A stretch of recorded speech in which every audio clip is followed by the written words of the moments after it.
underway, broadcasting to you from our North Catholic Studios in Cranberry Township with our 18th episode from this year on our podcast on North Catholic Athletics. My name is Alex Brown. And I'm Ryan Berry. And together we are your hosts for this podcast. And Ryan, we have a great episode today. 2 interviews, Tommy Koroly and Andy Schleppy. We had a great time filming those interviews. Took us a long time to do them, but we had a great time doing them with a lot of laughs. Yes, definitely. We thank him for coming on. Absolutely. And second time we've had Tommy on, and it's his junior year, so we're going to have him on one more time, senior year, hopefully. And maybe Andy again, too, with the dominance she's kept up throughout her career. She's up to 135 goals in her lacrosse career, so you'll hear from them in a minute. Tommy will have up first as we're going to talk about the North Catholic baseball team, Ryan. Yes, they just clinched the section with 2 wins over Kiski, 4-2 and 10-1 Friday and Saturday. As those games kept getting pushed back all week because of the horrible weather we had. Oh my gosh, it was terrible. I mean, it got down to 30 degrees. I mean, and hopefully they'll be able to play some games this week, weather permitting. They should be able to play some games. We're supposed to be broadcasting the game Tuesday against Armstrong. That should be a good Pullman game. Park, yeah. And Armstrong, they're a higher class opponent, so that's going to be a great game to face. You have Latrobe on Wednesday, which is going to be a tough matchup as well, and that's all the way at Latrobe. Hopefully the weather holds up for that one. And then they have a game today, the Monday the 8th, against Butler at Pullman Park, and we'll be at Pullman Park again tomorrow night for that Armstrong game. But the batting this year, Ryan, has been absolutely fantastic. We're looking at a team right now, North Catholic, a .292 batting average across the board this year. And the pitching this year has been phenomenal, especially from your starter, Tommy Schleppy, who really has been absolutely fantastic. He has a .785 ERA. That is unbelievable. It's really incredible. He's really made big strides since last year. Absolutely. And he's just continuing to get better.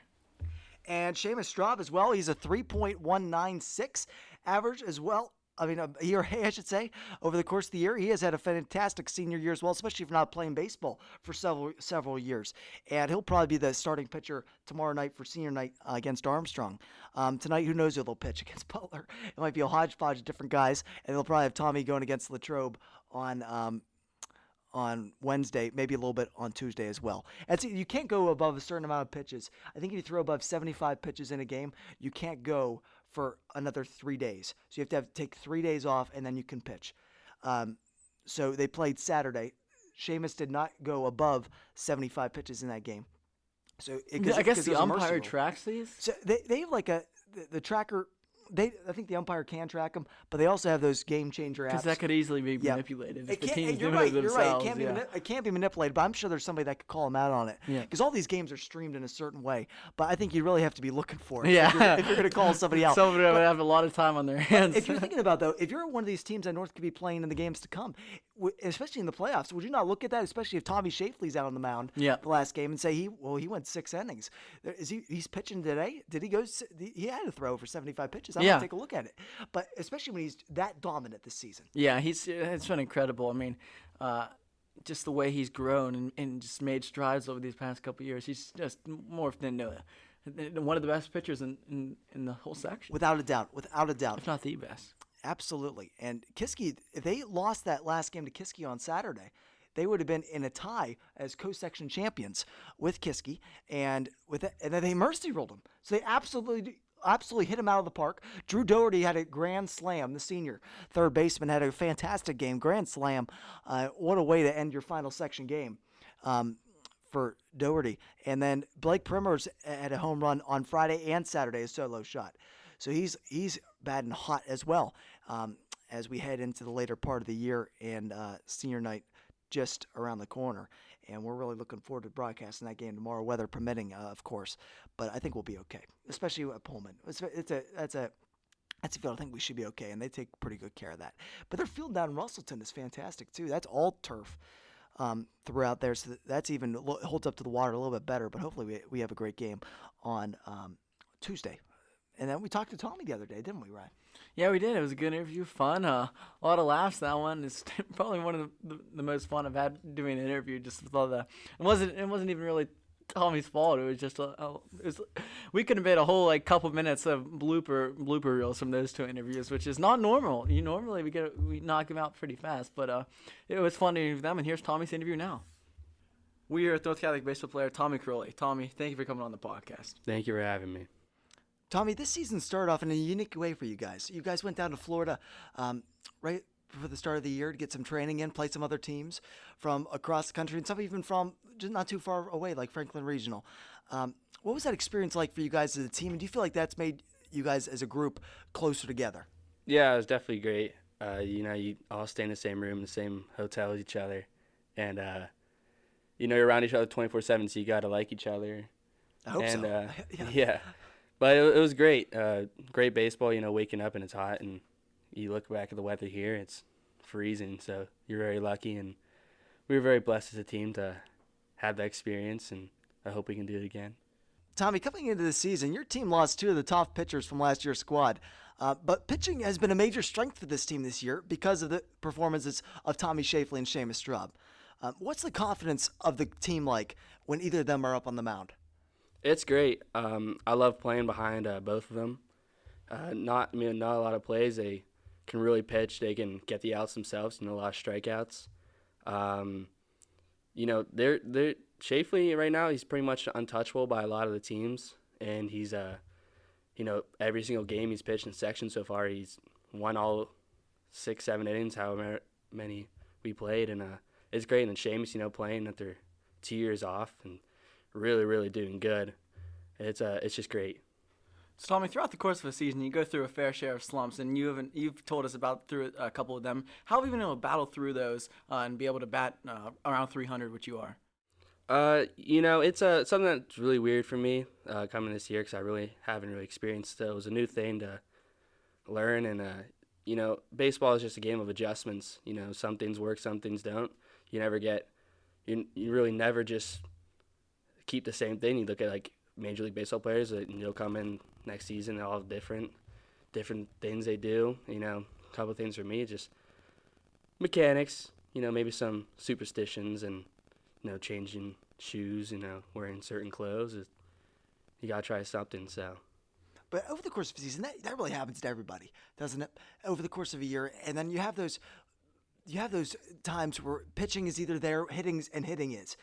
Hitting isn't if pitching's there. And then there's times when pitching isn't there, but the hitting's great.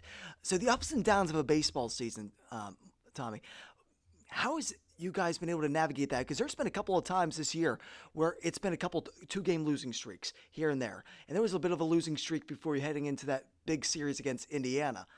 And then you guys came out and you won those 2 games against Indiana to take control of the section at that point.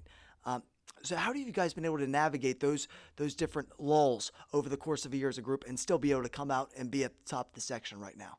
It's just every game's a learning moment. You play each game, and some things will happen that are good, some things are bad. You take those and you work on them in the next practice. You take them to the next game, and don't let the losses get you down. It's just all about working through it. We know we're a good team, so we don't think that this loss defines us. We know who we are. So, Tommy, you guys have an batting average of 293, and you just don't get that by top guys batting well. It's the whole lineup. And how much confidence and how nice is it knowing that no matter who's up at the plate, you guys can get hits and get runs? It's great. That's how we score our runs. Everybody has to do a job. You can't have just a couple guys just not doing well because you're not going to win games.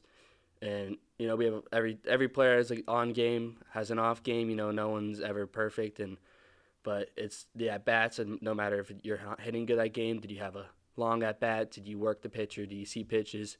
And how you tell the other players like what's coming, and hitting good, and hitting's contagious. If there was one thing you guys had to improve upon before playoffs start, what would that be?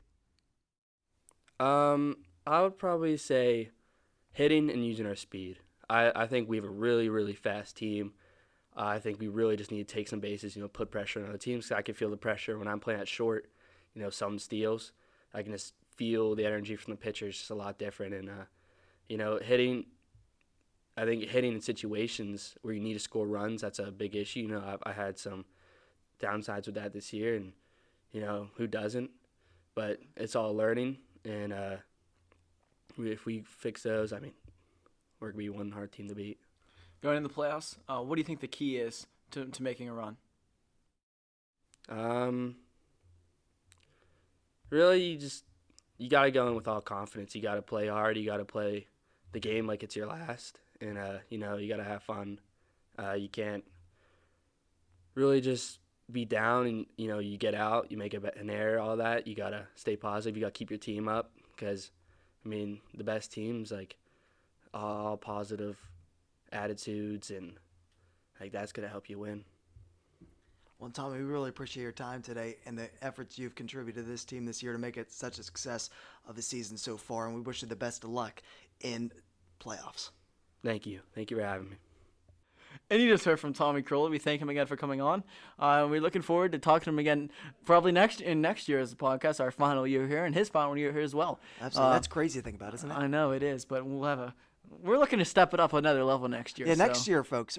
Next year it's going to be a different identity, different kind of feel for the North Catholic Athletics podcast, and we're really looking forward to that. It's going to come in major performance. We're going to have a lot more help next year when it comes to other correspondents, other people that are going to be working, students that are going to be working on social media content as well for our broadcasts and for this. So we're looking forward to what that holds next year. So stay tuned for that. Yeah, we're going to get through this year, not in a bad way. We're looking forward to the last couple through weeks. it, but it's going to go fast, and a lot of games to cover, a lot of podcasts. Hopefully we'll get at least one more, hopefully 2 more podcasts. We're hoping to get to 20 by the end of this year. So we only had 14 last year. We only had 14. So this is 18. We're it's getting growing, and next year, I guess it's really pressure on to get over 20, and it's going to be fun. But we got a lot of sports left to talk about in this podcast. With volleyball up next, the volleyball team Alex has had a good year, and they've slowed down a little bit lately. 9-4, hitting it like kind of a toward the end of the season lull, but if they can pick it up these last couple games they have and get some momentum going to the playoffs, I think they're ready and poised to make a run. Confidence is key here, Ryan, especially in these last couple weeks. So they've lost the last 2 games. They almost lost one to Olsh the previous week in what was a really close matchup, a 5-set matchup at Olsh, in which they were down 2-1. They came back to win that in remarkable fashion. But they lost to Mars last Monday in three straight sets. Then they lost to Montour as well. I think that one was 3-1. And that was a tough one because that was a section one. Mars wasn't a section game. But Montour has really figured out the rotation since the last time these two teams met at home in a game we broadcast that North swept them 3-0. So that was a dominant performance back in early April. And now we're sitting at a point where North is a little back on their heels a little bit. They're still in the latest coaches poll that was released for this week, May 8th. North was put at number 4 in Class 2A in the rankings for the entire classification. That's behind Latrobe at 1, Seton LaSalle at 2, and Mars at 3. And then right behind North Catholic is Hopewell, Montour, South Fayette, Ambridge. Ambridge has really fallen down over the last couple weeks as they're on a consecutive losing streak ever since North Catholic beat them, and a little bit before that even. And then Gateway and Thomas Jefferson below them. But Drew Palmer has been a bright spot this past couple weeks as well, as he was named one of the players of the week in Class 2A, as he has had a remarkable season in his sophomore year. But Ryan, this is a time when you go on these high school teams with hockey and then with golf, even when you get into that put up or shut up time towards the end of the year, is that what's the most important thing you could have heading into playoffs besides wins? Let's say besides wins. Yes, I guess just the feeling you've played a good game. Okay. I guess Yeah. heading to the playoffs this past year, we didn't really play our best games. Yeah. Against Beaver, and maybe that hurt us in the playoffs. But playing a full dominant game that gives you confidence going into the playoffs is obviously big. But we've seen them play really good games, but just have that feeling going into it. Like they swept Montour in the game that we broadcast, and they lose to them now. Get a game like the game you swept Montour. Like play a game like that. Get the mojo back. Get the energy back. And just obviously it's momentum is key in any sport. and they have a great opportunity to do that this week, Ryan. They have a game tonight against Central Catholic. Central Catholic's terrible, to be honest. They're not good. They're not good. So this should be a great game for North Catholic to be able to get their act together, get back on the winning track, and put a win in the win column. Then they got 3 home games this week. The other 2 are going to be Hopewell on Tuesday. That's going to be a tough matchup, tough section matchup. As Hopewell's firing on a lot of cylinders right now. As their players are fantastic. Bishop Candovan as well be coming in this Thursday. That will be senior night for the North Catholic Trojans. The 2 seniors, Luke Ball and Rosario Alessandro, tremendous leaders, tremendous athletes, and they're such a big part of the success of this team this year. And hopefully they have a great send off there that night. And and a great game for senior night on the 11th. And we might have another broadcast of a game coming up soon if there's weather permitting. What happens tomorrow with baseball? We might be transition to do Hopewell volleyball tomorrow night here at North Catholic. So we'll keep that updated on the North Catholic athletics webpage on the North Catholic Sports Network. And then tennis team, Ryan, they've had a remarkable year as well. They won in straight sets against Kiski last Thursday in their first matchup of WPIALs. That was delayed for a couple days because of rain. And then they were able to get that in. They 5-0, easy for them over Kiski. And now they play Valley today down at Valley High School in the second round of the WPIAL Championship. But you got some of these guys, Justin Conzel, Justin Garvey, Alex Fubert, and Alex Garvey as well. Wills Conzel. So many of these guys. Brady Gola. Oh, my goodness. Alex Garvey is like in his senior year. I mean, he's really played unbelievable, taking the reins of Nick Schellers. Nick Scheller was the star last year. Now it's Alex Garvey. He's just taken over, and he's a really, really good player. And this isn't really relate, but he's pretty good at ping pong too. Because in the ping pong club earlier this year, he beat me up. Yeah. It's a little bit that you got the hand-eye coordination. Oh yeah, down. some of the spins he put on his serves was really, really. How good would you say you're at ping pong? I'm average. Average, yeah. I don't put spin on it. That's not fair. I would say I'm not too far behind you with ping pong. I doubt that. We'll put it to the test. We'll play. We'll play. We'll dabble in that a little bit. And What? We'll play at some point. Okay. You could dabble in the sport. Just say we'll play. Okay, let's We'll move play. on. We'll Move play. on. Tennis Okay, team. the They're looking tennis- to finish strong in the playoffs here. The Track and field. Yeah. Alex, Track- it's your forte. You've been doing good. You've set some personal records this year, hoping Yeah. to qualify in WPIALs. So enough on you. I know you don't want to talk about that. How's the team doing as a whole? So we have the team has been fantastic this year. We're done with our team competition, so it's mostly individual meets now. We have a last chance meet at Pine Richland this Thursday for the last opportunity for a lot of folks to be able to qualify for WPIALs next week. So that'll be a great opportunity for a lot of guys to be able to go in there and perform to their very best of abilities. Could be for the last time this year, could not be, depending on how they do. Because there's a certain spot that a lot of these athletes know that they have to get to in order to be able to qualify for WPIALs, and that's what they're going to try to do this Thursday. And we'll have WPIALs the following week, and we're looking forward to that. We have a lot of people going. We have a couple relays going to be there. The distance team has done a remarkable job this year, and their young team as well. So they're going to be formidable in the years to come as well. Rigel Weekland keeps on setting a record in the 800. He set his own record. He beat his own record, which was the school record this past Friday at Baldwin. He beat by, I think it was 6 or 5 tenths of a second, but he beat it, and he is flying on all cylinders at the right time of the year. And him, among others, are really hitting their stride at the best part of the year. And this Thursday is going to be great running weather at Pine Richland as well. So everything should be in our favor on Thursday to get even more people to WPIALs. And we'll have a little bit of a list and breakdown of that in our next podcast of who's making it, and depending if we do it before or after, what the results are.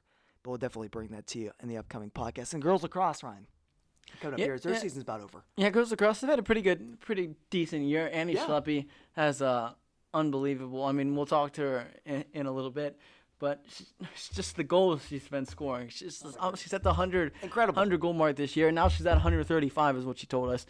She's gonna continue to keep building on that, and the team's gonna continue to grow. Hopefully have a good year next year. And for more on that, here's Annie Schleppy right here. And we're here with girls varsity lacrosse player Annie Schleppy. Annie, thank you for joining us today. Thank you for having me. Annie, start off with a simple one. When did you start playing lacrosse, and how did you get into it? I started playing lacrosse when I was in 5th grade. My dad really wanted me to play because my cousins play Division I lacrosse. And you've played club lacrosse too for a while, haven't you? Yes, I have. How many years have you been doing that? Since 5th grade also. What is the difference for you in terms of competition between your club team and your high school team, in terms of the teams you play against? Yeah. Well, we play teams from like Maryland, so they're hard teams. They're difficult, and I think that helps me a lot. Just knowing like the different level of lacrosse and playing against it, I think that helps. Absolutely. So this season you reached your 100th goal milestone and are now up to 135, as you told us. Was that something that you were targeting going into this year? Yeah, that was one of my goals going into this year. And that's a one heck of an accomplishment. What's next on the agenda for you? I'm not sure. I don't know. 150 maybe? Yeah. 150, that's going to be Yeah. coming up soon, though. Yeah, I have 2 more games. 2 more so games, you can probably. get 150 by the end of the Yeah. year. Oh, my goodness. Then we're talking about like 250 next year? That's unbelievable. We're talking like otherworldly like production by that point.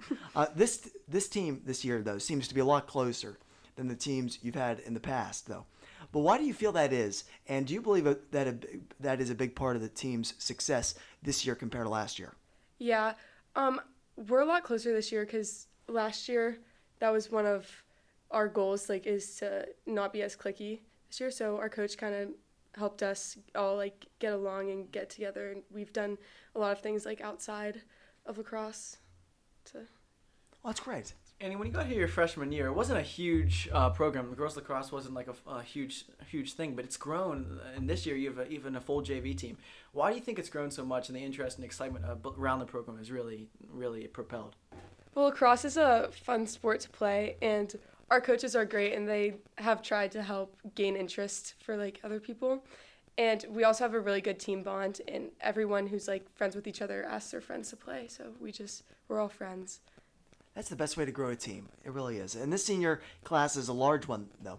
And it's had a big impact on this team this year and the years that they've been playing lacrosse here. What are some of your favorite memories from this group? Well, I play with my sister, Brittany. She's a senior. So it's been really fun to play a sport with her because I never did before. So that's been really, really fun for me. Well, Andy, that's all we have for you. Thank you for coming on, and good luck the rest of the season. Thank you. And you just heard from Andy Schleppy. We thank her for coming on. And also a little bit on boys lacrosse. We don't have a lot, but they do play tonight, Monday, May 8th, against Shaler. If they win that game, then they're going to be in the playoffs most likely either way. But if they lose it, they're going to have to play Mars in the first round most likely. And that's the problem scenario if they lose. So and you don't want to play Mars. And so you got to win to at least give yourself a better chance to win in the first round of the playoffs. I mean, that's going to be tough for anybody. That's almost like a waste of 60 minutes to be out there against those guys. That's a tough game. But hopefully the boys pull it out tonight against Shaler and they get a more favorable first-round match and build up some confidence as they head into the playoffs. And that's all we got for today, Rye. And great podcast, and we're looking forward it was a good to one. great results, too. to talk Hopefully about. we'll get to talk about some wins. Hopefully we'll squeeze in 2 more podcasts this year as we are really winding down on the 2023 school year here at North Catholic. We thank you all for listening throughout the year, especially to this podcast as well. And signing off for now, my name is Al. Your name is Alex Brown? You're not Alex Brown. You're not Alex Brown. Oh my gosh. I'm Alex Brown. And I'm Ryan Berry. We thank you for listening to this podcast. Remember, we're your one-stop podcast for everything North Catholic athletics.